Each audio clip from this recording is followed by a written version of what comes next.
The Battle of Taipale, Winter War, 1939. The Battle of Taipale stands as one of the most dramatic defensive victories in the early stages of the Winter War between Finland and the Soviet Union. From December 6th to December 27th, 1939, the Red Army launched relentless attacks against the eastern end of the Mannerheim Line in the Karelian Isthmus. Their objective was clear: crush Finnish resistance, break through the line, and open the road to southern Finland, including the capital, Helsinki. Finland, however, refused to collapse. Despite overwhelming Soviet superiority in numbers, artillery, armor, and aircraft, the defenders at Taipale dug in, held the line, and inflicted devastating casualties on their attackers. Taipale became a symbol of Finnish courage, a battle where the stubborn determination of a small nation stopped a global superpower in its tracks. Prelude: the Soviet invasion, 30 November to December 6th. At dawn on November 30th, 1939, the Soviet Union invaded without a formal declaration of war. Soviet bombers struck major Finnish cities, targeting both military and civilian areas. Artillery roared across the border. The Winter War had begun. Strategically, the Karelian Isthmus was the gateway to Finland's industrial and political heartland. The region was divided into two military sectors. Sector: Soviet commander Vladimir Grendel, Finnish commander Erich Heinrichs. Gulf of Finland area: Soviet main effort, Finland's heaviest defenses. At first, the push toward the city of Viipuri, Finland's second largest, was the top Soviet priority. But the defenders there proved tougher than expected. On December 3rd, the Soviet High Command ordered Grendel to shift the offensive eastward toward Taipale, where they believed Finnish defenses were thinner. On December 6th, Finland's Independence Day, the battle that would define the war began. The battle begins. Fire across the frozen river, 6 to 15 December. The Taipale River cut through the snowy landscape, and the Soviets believed it was a weak spot. They launched mass infantry assaults at several crossing points, supported by tanks, artillery, and aerial bombing. Soviet advantages: thousands of infantrymen, hundreds of artillery pieces, armored support, and aircraft. But Finland had advantages of their own: excellent defensive positions, mastery of terrain and camouflage, ideal firing lines across frozen open ground, morale fueled by fighting for their homeland. Temperatures plummeted to -30°C. Soviet troops who advanced across the frozen river quickly discovered the nightmare ahead. Finnish machine guns and snipers had a perfect field of fire.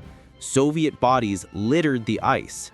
Historian Alan Shu wrote, "The scenario repeated itself day after day.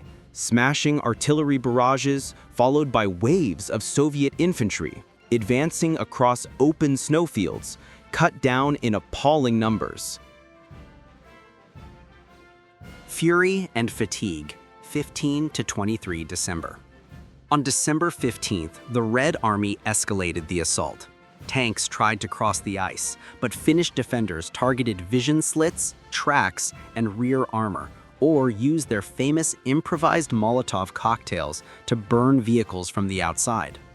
Soviet tactical failures became clearer: predictable frontal attacks, poor coordination between units, inexperience in winter warfare, and fear-driven command.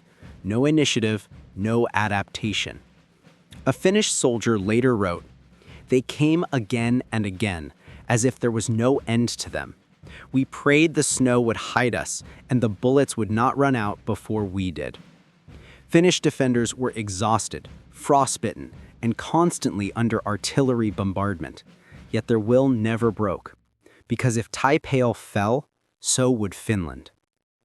Stalemate and recognition of failure, 23 to 27 December.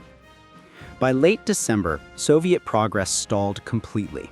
Their winter clothing was inadequate. Morale was collapsing. Casualties rendered several battalions ineffective. Finnish observers on December 27th noticed something remarkable. The Soviets were digging defensive positions of their own, a silent admission that their offensive had failed. Taipale had not just been defended, it had stopped the Soviet war machine cold.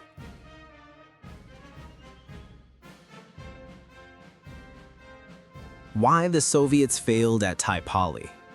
Causes: harsh terrain plus extreme winter. Human wave tactics. Strong Finnish morale.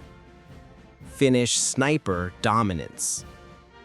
Poor Soviet leadership. Consequences: tanks immobilized, infantry froze. Massive casualties. Constant leadership losses.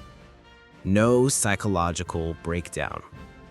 Hesitation and disastrous decisions. Taipale proved that numbers alone do not guarantee victory.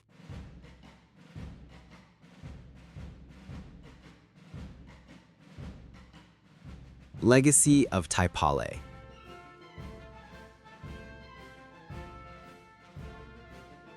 Though Finland would eventually be forced to negotiate peace months later, the resistance at Taipale bought critical time to reinforce other fronts. Proved Finland would fight to survive. Inspired the nation with unshakable pride. Earned international admiration.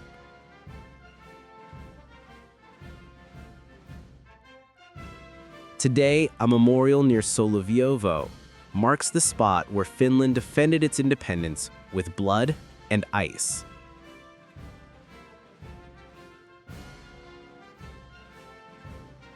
Conclusion: Taipale was more than a battle. It was a statement to the world.